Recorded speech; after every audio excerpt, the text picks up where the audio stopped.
Hello అండి.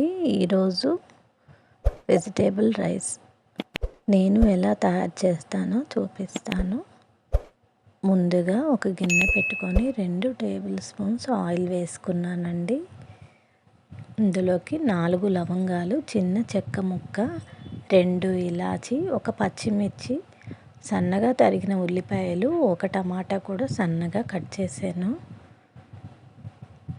ఇందులోకి మెంతి ఆకు వేయటం వల్ల రైస్కి మంచి సువాసన వస్తుంది. కంపల్సరిగా వేసుకోండి. ఇప్పుడు ఇందులోకి ఒక కట్ట పుదీనాకు, కొంచెం కొత్తిమీర కట్ చేసుకొని వేసుకున్నానండి. ఇప్పుడు వీటన్నిటిని బాగా కలిపి దీంట్లోకి కొద్దిగా ఉప్పు, రుచికి సరిపాను ఉప్పు వేసుకోవాలండి. నేను కల్లుప్పు వేశాను. సాల్ట్ అయితే చూసి తగినంత వేసుకోండి.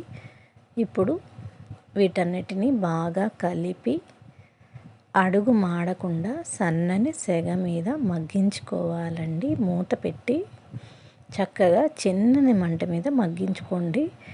అలా మగ్గితేనే ఈ పుదీనాకు, టమాటా మనం వేసిన అన్ని కూరగాయల సువాసన అంతా వాటర్కి పడుతుంది. ఇందులోకి 2 స్పూన్ల అల్లం వెల్లుల్లి పేస్ట్ వేసానండి.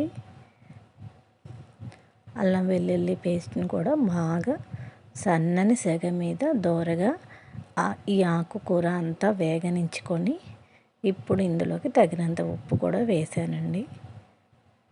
బాగా మిక్స్ చేసుకోండి. ఉప్పు నేను ఒక్కసారే వేసానండి. ఇప్పుడు ఈ ఆకుకూరలన్నిటినీ మూత పెట్టి సన్నని సెగ మీద ఈ విధంగా మగ్గించుకొని వాటర్ వేసానండి. 1 గ్లాస్ బాస్మతి రైస్కి 2 గ్లాసులు నీళ్ళండి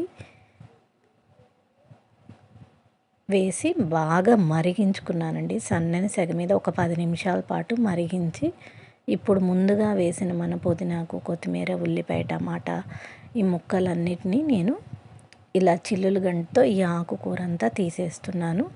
ఎందుకంటే ఇప్పుడు ఈ ఆకుకూర ఫ్లేవర్ అంతా వాటర్లోకి దిగిపోతుందండి. అందుకే సన్నని సెగ మీద మరిగించుకోవాలండి.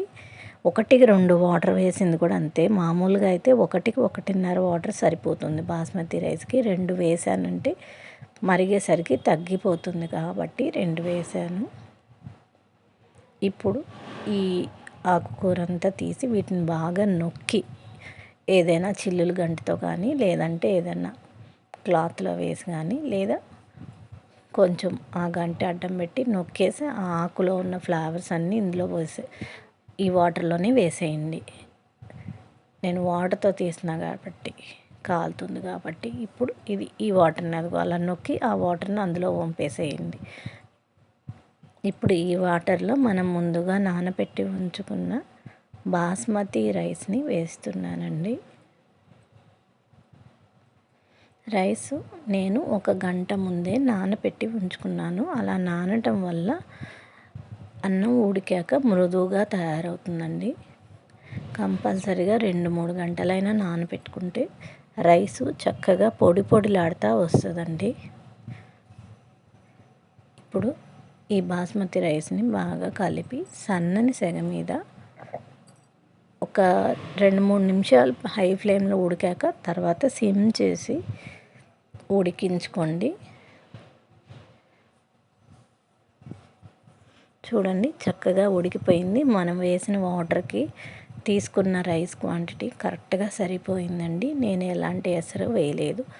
ఎసరు ఎక్కువైతే తీయలేము కానీ తగ్గితే కావాలంటే కొంచెం లాస్ట్లో పాలు కానీ ఏదో ఒకటి చిలకరించుకొని మగ్గించుకోవచ్చు. చక్కగా పొడిలాడితే ఎలా వచ్చిందో చూడండి. ఈ టైంలో నేను కొంచెం 2 స్పూన్లు నెయ్యి వేసానండి. నెయ్యి వేసి సన్నని సెగ మీద మగ్గించుకుంటే ఎంతో రుచిగా ఉండే రైస్ రెడీ అండి.